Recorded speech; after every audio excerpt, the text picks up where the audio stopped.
Hello and welcome to sections 19.1 through 19.2. So this is our last of the three kinetic analyses. So we've already done equations of motion and work and energy. So chapter 19 will look at impulse and momentum for a planar rigid body. We start off, basically, if we assume, say, that this body translates to the right, so let's say it's going to just move to the right. Sorry, that didn't work. There we go. Then what will happen is I first look at all my momentum in the, say, the direction to the right, and then I go and I grab all of my impulses in that direction. So we would get the component of this force to the right, the component of this force to the right, the negative component of this parallel to the right, and then this force going down would not show up. It has no it has no components in the x direction, so it would not be included in the analysis.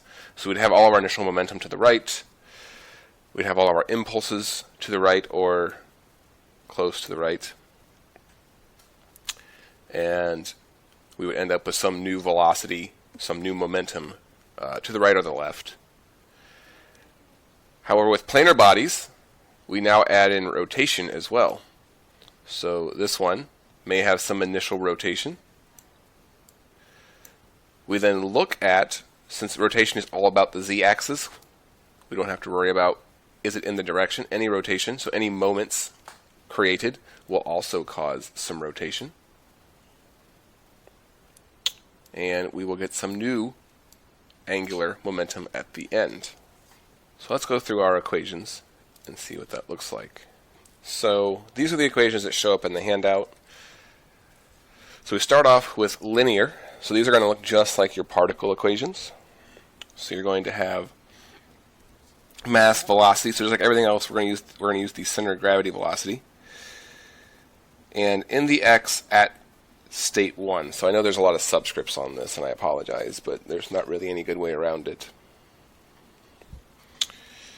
Plus the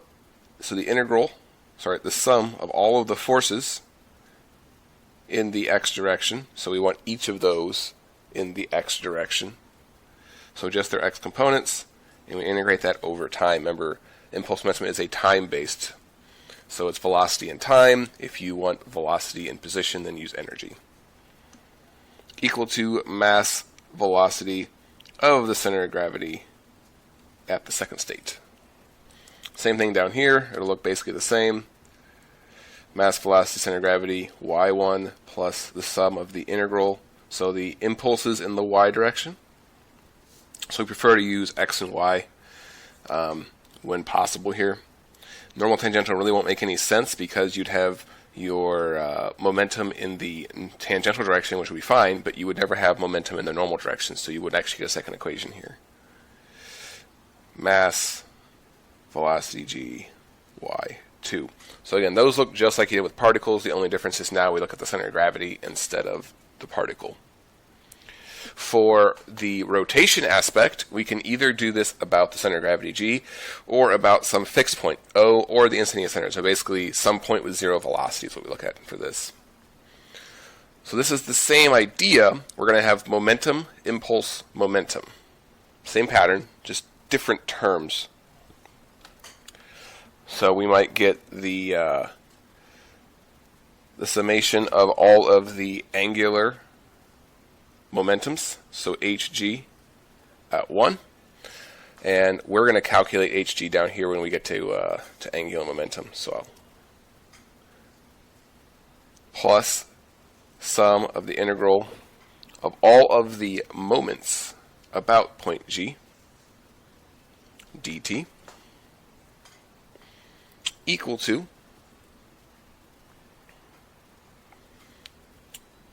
summation of hg at state 2. So if you need to find angular velocity, so omega, it'll be hidden in these hg terms. All right, and then just to be clear, this is all moments about D, not just couple moments. All right, so similar form for point O. So sum of moments. So this will be the angular momentum about point O at state 1, so time 1, plus the sum of the angular impulse. So that'll be all of the moments about point O. And again, if you want to, you can use an instantaneous center for point O. Integral h naught at 2. So generally what's going to happen is we're going to use 3 of these equations when we analyze a problem using impulse and momentum. So linear impulse, we already broke it apart. We already broke it out into MV, but if you wanted to shorthand it, you could write it as L. So it does have the term L for linear impulse. So Lx is just mass velocity of g in the x direction, and Ly is mass velocity of g in the y direction. We generally don't use the shorthand for this because it's always the same thing. However, for our h terms, hg and h naught, we do get some terms. So for hg, this is going to be the mass moment of inertia about the center of gravity times omega. So it's the same idea. We get some resistance property, so mass for linear and mass moment of inertia for rotation, and then velocity and angular velocity. So same thing. This is the similar form, h naught equals I naught omega, and again this could also be your instantaneous center. And then occasionally we have things like we want to model as particles that are also traveling around some point. So say we want to use the NT coordinate system. Well, again, NT coordinate system doesn't work for linear, but it works well for angular. So in that case,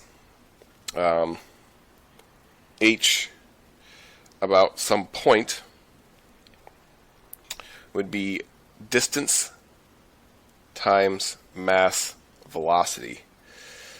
So you can think of this as almost like a moment that's being produced, but instead of force times distance, you're getting momentum times distance.